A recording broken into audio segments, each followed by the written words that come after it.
sesungguhnya. Jadi saya baru sadar juga kenapa di dalam Quran, dalam hadis, di dalam mubasyirat, kenapa kok mayoritas banyak simbol. Apa maknanya? Setelah saya coba belajar soal teori tentang tafsir mimpi, maka di situ saya baru sadar bahwa Allah titipkan pengetahuan yang luas nanti kepada orang yang berhidayah, supaya kita lebih maju dari siapapun, supaya kita lebih unggul dari orang non-muslim. Kenapa? Karena Allah akan buka semua ilmu pengetahuan melalui mubasyirat.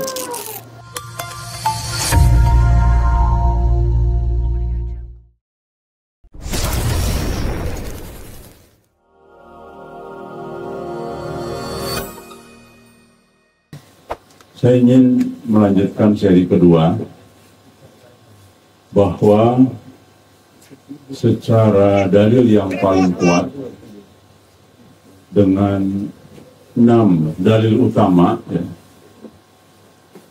insya Allah di antara banyak pendapat sejak dahulu kala, termasuk pendapat yang disebut dengan para ulama. Walaupun ulama tapi bisa jadi beda tafsir. Makanya mazhab begitu banyak, itu ada akibat dari beda tafsir. Nah ternyata dengan perkembangan terakhir dan kita melihat dari fenomena mubasyirat, maka insya Allah kita sudah sangat yakin bahwa memang titik bangkitnya Islam itu dari Indonesia di ujung zaman dan dari tanah Jawa. Kemarin kita sudah menyampaikan bahwa poin yang pertama, ya, yaitu manuskrip kuno, kan. Yang kedua pernyataan Ali bin Abu Thalib. Kemudian yang berikutnya, yang ketiga hari ini yang akan kita bahas adalah isyarat arah sudut Ka'bah sebagai isyarat kemajuan Islam berikutnya, kejayaan Islam berikutnya. Baik, ini yang ketiga yang kita akan bahas pada pagi ini. Karena sekalian, seperti kita ketahui bahwa sudut terakhir dan awal daripada perjalanan tawaf haji atau umrah itu ada namanya sudut Hajar Aswad. Jadi ketika teman-teman nanti berhaji atau umrah, tawaf itu dimulai dari hitungannya Hajar Aswad dan berakhir di juga sudut Hajar Aswad, ya, atau arah. Nah ini memang posisinya sebelah timur. Dimulai dulu sejak awal, jadi sejak Nabi Ibrahim. Bahkan itu dibangun oleh Nabi Ibrahim sebagai bangunan terakhir dari Ka'bah yang dibangun waktu itu. Kemudian yang menariknya, rekan sekalian, seluruh sudut pandang itu, baik kita lihat, ya, ini kan kalau ke sana ini sudut pandang rukun Yamani, ya, disebutnya. Lalu ini ada rukun Syam dan ini ada rukun Hajar Aswad. Ini dekat pintu, ya, masuk Ka'bah. Kemudian ada Iraki. Teman sekalian, kalau lihat sejarah, maka selain di Mekah, kejayaan itu pernah Islam terjadi di 4 wilayah itu. Ya, 3 wilayah, ya, baik di Irak, di Yaman, maupun di Syam. Itu peradaban Islam maju. Islam sangat maju, saat itu, ya. Dan bergantian dari Yaman, di Irak, kemudian Syam. Nah, yang belum pernah terjadi itu kalau kita lihat dari arah Hajar Aswad, yang belum pernah ada sebuah negara atau bangsa yang maju. Ini sesungguhnya sangat jelas isyarat. Allah itu senang dengan memberikan simbol-simbol agar kita berpikir. Kenapa Allah memberikan mimpi itu simbol-simbol? Kenapa tidak langsung saja, tidak perlu pakai simbol-simbol? Ya. Kan kita langsung paham jadinya. Jadi sudah mimpi itu datar sesuai dengan bahasa kita ketika kita menjelaskan. Lalu kemudian juga banyak Quran juga bahasa simbol, demikian juga hadis. Mengapa demikian? Agar manusia belajar untuk berpikir. Jadi manusia Allah didik tidak disuapin, tetapi Allah meminta kita untuk berpikir dengan baik. Maka diberikanlah otak dan akal untuk membedakan antara makhluk Islam, makhluk Allah yang lain. Nah, kalau ini saja, kalau kita paham, sudah paham. Memang kalau kita lihat sudut arah Ka'bah, jelas ini kemajuan Islam. Ya. Jadi jelas dari arah timur nih. Pertanyaan timur itu yang mana? Ya. Kemudian ada yang menarik yang sekalian. Ada beberapa tulisan beberapa tokoh ya. Dulu Nabi Adam lahir, turun ke dunia itu ternyata di Nusantara. Ada yang menganalisa. Bahkan menikah dengan Siti, bukan, istri ketiga kalau nggak salah. Siti Kentura, betul. Itu di sini, di tanah Nusantara. Jadi dulu kan membentang, benua ini kan hampir semua bersatu kan dulu. Tapi terpecah-pecah karena apa? Karena musibah tsunami, megatrust itu, sehingga menjadi terpecah-pecah, terbelah-belah kan, menjadi benua-benua. Itu banyak sejarawan yang mengatakan Siti Kentura itu di sini. Oke, baik. Ini menarik kan? Artinya dulu ketika turun, ini menjadi awal dimulainya kehidupan dunia, kehidupan manusia. Kemudian lihat sudut tadi ya, dimulai titik Hajar Aswad, kembali ke Hajar Aswad. Jadi seolah-olah ingin ada semacam, kalau ini benar, ada semacam kesamaan, isyarat dari Allah. Adam dimulai titik sini, nanti terakhir kemajuan Islam pun di masa depan juga ada titik di sini, ya, di Nusantara. Itu sebagai satu pengetahuan saja, ya, tambahan, walaupun memang harus dibuktikan dengan ilmiah ya. Namun ini menarik ketika ada yang berpendapat demikian. Jadi asal mula peradaban manusia, kemudian yang memulainya sini juga, kemudian di mana berakhirnya, di sini lagi gitu ya. Nah, saya kira itu pendapat. Kita sama-sama tahu ya bahwa Hajar Aswad itu adalah arah ke timur dari Ka'bah, terutama ya, dari sudut Ka'bah. Timur itu adalah ini persis ke arah Nusantara, Malaysia dan Indonesia. Arah. Kalau kita lihat, memang tidak ada negara-negara Muslim lain, karena ini ujungnya kan ke Australia. Masa kebangkitan Islam dari negara kafir kan tidak mungkin. Jadi memang logikanya adalah Indonesia. Ini timur jauh ya. Nah, jadi saya kira kurang lebih demikian. Artinya rekan sekalian, dari sisi sudut isyarat, sudut Ka'bah, ternyata insya Allah sejalan dengan poin pertama, poin kedua yang seperti saya sampaikan sebelum dalam kajian sebelum. Ini semakin memperkuat bahwa seluruh pendapat-pendapat yang kita dengar, yang kita baca, insya Allah dengan 3 hujah ini, sebetulnya pendapat itu yang lain sudah berguguran, ya. Walaupun memang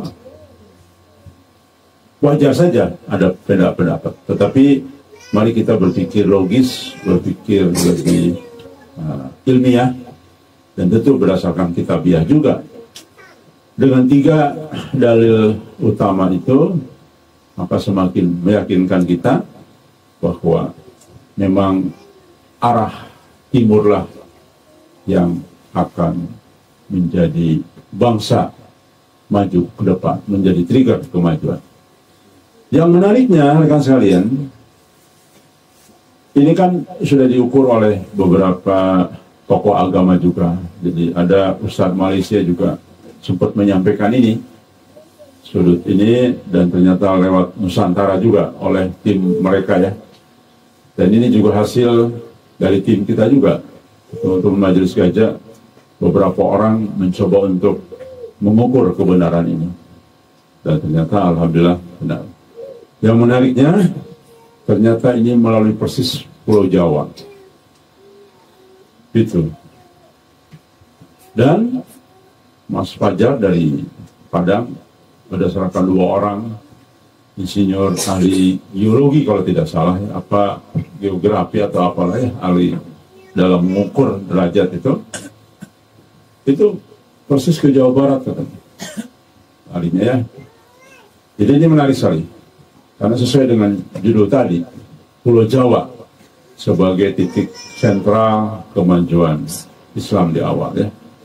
Baik, saya kira itu rekan sekalian alasan ketiga atau dalil atau hujah ketiga untuk memperkuat pendapat yang pertama dan kedua dalam kajian sebelumnya. Yang berikutnya rekan sekalian, ada isyarat yang keempat sebagai penguat dari dalil 1, 2, dan 3 yang sudah kita sampaikan, yaitu sebuah hadis tentang perbendaharaan dari hadis baik Tirmizi, ya, maupun hadis Muslim, dan juga hadis riwayat Ahmad. Jadi singkatnya, hadisnya panjang, saya ingin kutip yang poinnya saja. Baginda Nabi Muhammad SAW bersabda, sesungguhnya Allah telah menggulung bumi untukku, maka aku dapat melihat ujung timur dan ujung baratnya. Sesungguhnya kekuasaan umatku akan mencapai apa yang telah digulung untukku. Aku diberikan 2 harta karun, merah dan putih. Ada teman-teman yang memahami arti menggulung bumi untukku. Menggulung, ada yang pernah dengar? Diperlihatkan oleh Allah. Diperlihatkan dari ujung timur sampai ujung barat. Allah perlihatkan semua kepada digulung itu seolah dilipat, ya, menjadi dekat, ya. Jadi itu artinya. Dan yang menarik adalah ketika digulung berarti kan ujung, mendekati ujung timur, ya, dari barat dan timur. Berarti insya Allah ini syarat pertama, merah putih itu adalah ujung timur. Nanti kita akan lihat, ya. Dan kebetulan alhamdulillah bendera Republik Indonesia itu merah. Jadi teman-teman sekalian, kalau teman-teman yakin nanti setelah saya jelaskan dari sisi teks hadis yang lain, maka benarlah tidak ada satupun di dunia ini terjadi kecuali Allah izinkan. Jadi selalu ada isyarat dari Allah untuk membuka pengetahuan kita. Saya pernah berpikir, kenapa Allah juga memberi isyarat? Ini yang mungkin saya baru tahu dalam beberapa kebelakang. Kira-kira ada yang bisa menebak kenapa Allah selalu memberikan isyarat-isyarat tidak terbuka secara utuh? Ada yang pernah mencoba menganalisa, dan saya ada satu kepastian pengetahuan itu dalam beberapa bulan yang lalu. Ada yang bisa? Musuh Islam gitu. Nah, itu hampir. Kalau benar saya kasih madu sebuah, tapi hampir. Begini, rekan sekalian, kebenaran itu Allah pilih bagi orang-orang yang Allah kehendaki, bagi orang-orang yang Allah cintai, bagi orang-orang yang terpilih. Tidak semua kebenaran untuk umat, walaupun Allah tawarkan. Maka ketika menyangkut sesuatu, dan ini menyangkut sesuatu yang dianggap penting untuk kemenangan kita, untuk kesadaran kita, maka Allah hanya perlihatkan kepada mereka yang Allah kasih hidayah. Contoh, kalau mayoritas umat Islam di dunia ini tidak dapat hidayah soal mubasyirat, maka mereka sampai hari ini gelap hidupnya. Tidak tahu bahwa sebentar lagi adalah ujung akhir zaman. Masih terus berlomba dengan harta, terus menumpuk uang, terus berbisnis, investasi yang bahkan hutang ke bank. Teman-teman, mayoritas pengusaha itu hutang ke bank sebetulnya. Ya, termasuk dulu bos saya ya, perusahaan besar itu juga hutang ke bank. Jadi rekan sekalian, jika kita tidak diberi hidayah, maka kita pun tidak tahu. Nah, ketika kita dapat hidayah, Allah buka rahasia-rahasia itu. Jadi simbol-simbol itu hanya diperoleh hanya dibuka untuk orang-orang yang Allah kehendaki. Itu sebetulnya makna sesungguhnya. Jadi saya baru sadar juga kenapa di dalam Quran, dalam hadis, di dalam mubasyirat, kenapa kok mayoritas banyak simbol itu.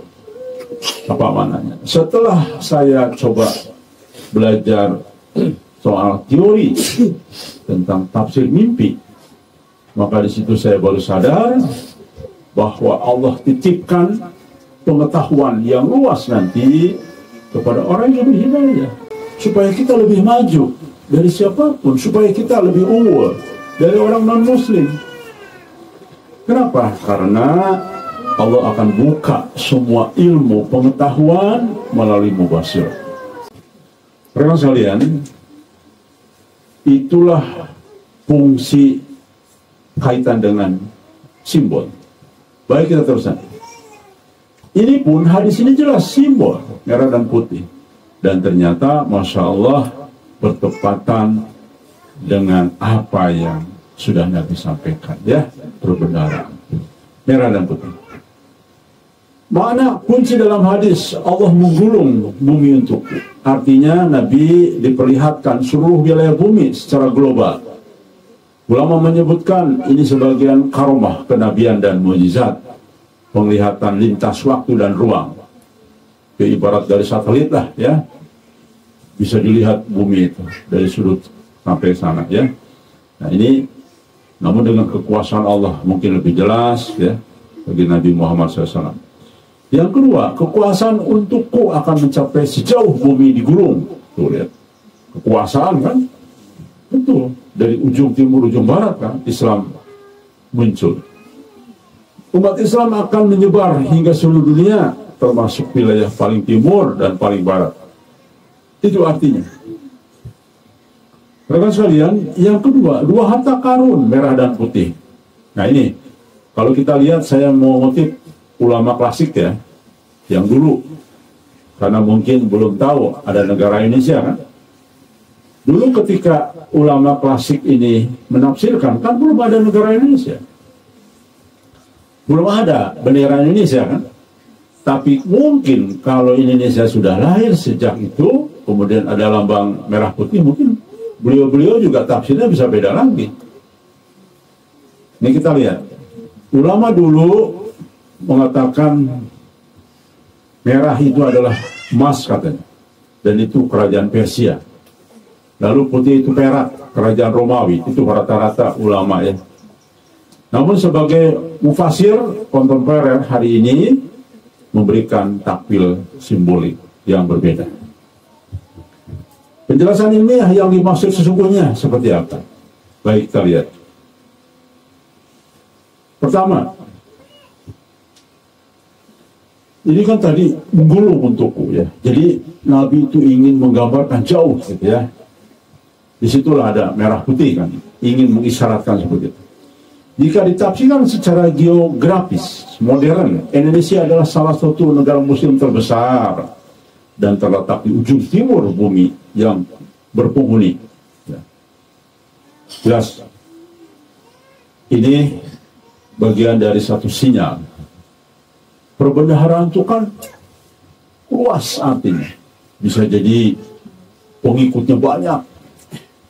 Bisa jadi alamnya kaya raya. Bisa jadi disinilah nanti modal untuk membangun Islam, modal untuk berjaya, karena bagaimanapun untuk berjaya kan perlu materi, perlu material. Bagaimana bikin pesawat kalau tidak ada bahan pesawatnya? Bagaimana kita membangun apapun karena harus ada di dalam bumi ini bahan-bahannya yang utama. Jadi rekan sekalian, perbendaharaan itu luas. Sisi SDM di sini mayoritas. Ya. Kemudian dari kekayaan alam di sini. Kalau Pakistan tuh hanya 1-2 jenis kekayaannya, ya. Kalau di sini segala macam ada. Jadi rekan sekalian harus membangun. Di Asia Tenggara sudah diakui oleh seluruh dunia, Indonesia paling kaya negara, paling beragam. Dari semua aspek kehidupan ada di Indonesia bahan bakunya. Ya. Baik, dalam peta bumi yang digunakan Timur Tengah, khususnya era klasik, Indonesia termasuk sangat jauh di timur dan pusat dunia Islam dari pusat dunia Islam. Jadi sepakat ya bahwa kalau kita lihat di peta bumi, ya, itu jelas sekali. Wilayah timur jauh itu adalah Indonesia, Nusantara ya. Kekuasaan Islam di timur, hadis ini terbukti ya. Karena Islam mencapai Nusantara Indonesia secara damai, dan ini menjadi populasi Islam terbesar di dunia. Walaupun saat ini kalah oleh Pakistan ya. Itu ibarat simbol juga, berarti Pakistan dengan India kan akan bersatu. Tapi rekan sekalian, kalau kita lihat Islam sesungguhnya ya, bukan ditambah dengan Syiah, sebetulnya Indonesia masih unggul. Karena jangan lupa Pakistan tuh Syiahnya banyak. Bahkan di sana itu Syiah itu terang-terangan pakai bendera di rumahnya, di atas rumahnya. Di Pakistan itu terbuka, orang Syiah itu pakai bendera hitam di atas. Kedua, mereka sering ngadain semacam acara-acara di jalan-jalan raya ya. Jadi di sana tuh Syiah terbuka di sana. Dan cukup besar pengikutnya ya, karena dekat dengan Iran. Pakistan kan dekat dengan Iran. Jadi jelas kalau misalkan Syiah dikeluarkan, karena banyak mayoritas ulama mengatakan Syiah bukan Islam, maka Indonesia sebetulnya masih terbesar ya. Hal ini sebetulnya sesuai dengan hadis Nabi yang lain. Islam akan sampai ke tempat matahari terbit, sebagaimana Islam telah sampai ke tempat matahari terbenam. Ini ada dalam hadis riwayat Ahmad dan Baihaqi ya. Sanadnya hasan. Jadi jelas isyarat kekuasaan Islam di timur juga dipenuhi oleh Indonesia. Simbol merah dan putih rekan sekalian. Memang ada yang menafsirkan bahwa merah putih bukanlah hanya harta material, tapi adalah simbol dari kekuatan bangsa yang akan memegang amanah di ujung akhir zaman nanti.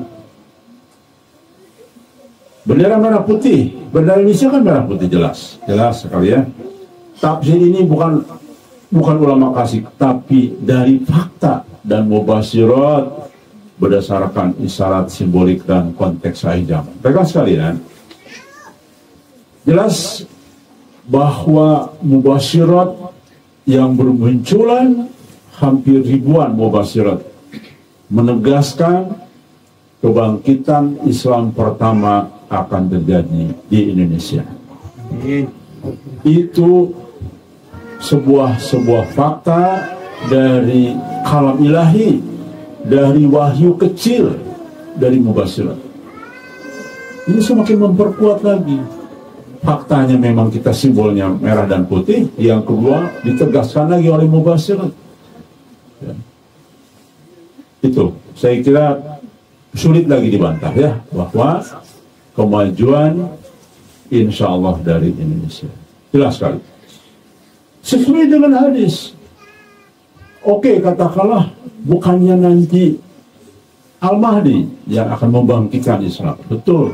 Tetapi jangan lupa ada sebuah hadis, sebuah bangsa, sebuah kelompok, seseorang yang pernah minta kebaikan sama Al-Mahdi. Ayo dong Al-Mahdi benar, ayo dong Al-Mahdi sadar. Ya. Ayo dong sesuai mimpimu, kamu itu bikin masalah saja. Tanganmu pegang emas jadi debu itu. Sadar dong. Itu ya. Itu kan minta kebaikan. Bahkan nyuratin resmi ya.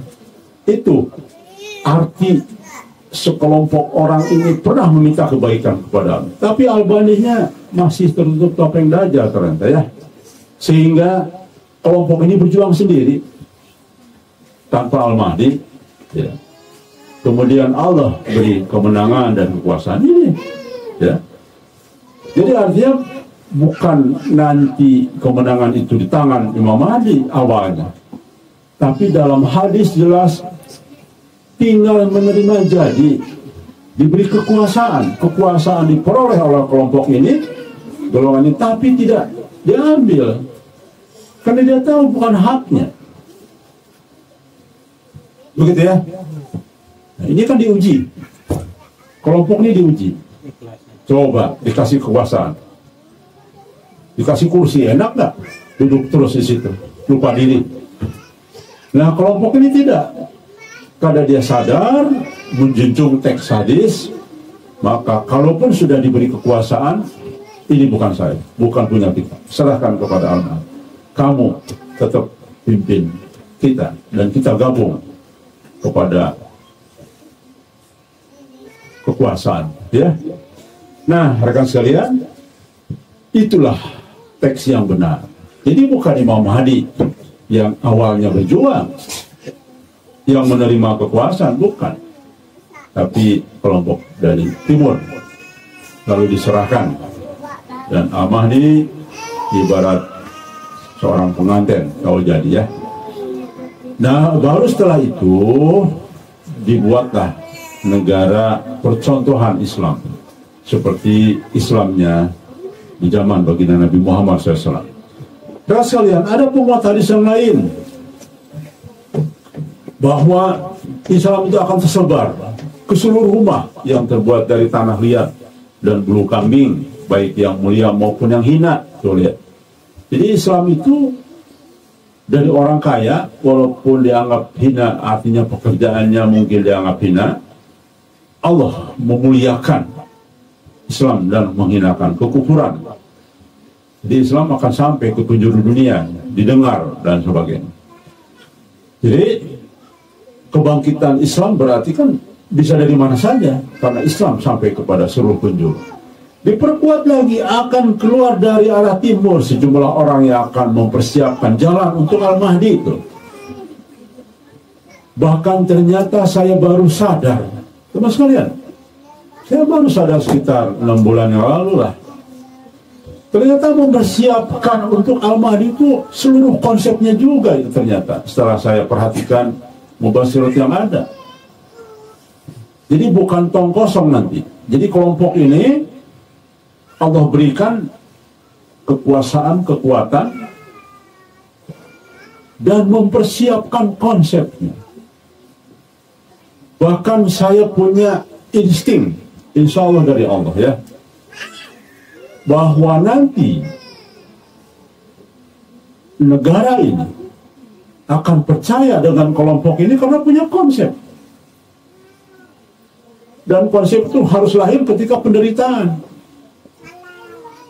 Begitu kan manusia. Sama dengan Dajjal, itu Dajjal juga begitu. Kenapa Dajjal banyak pengikutnya?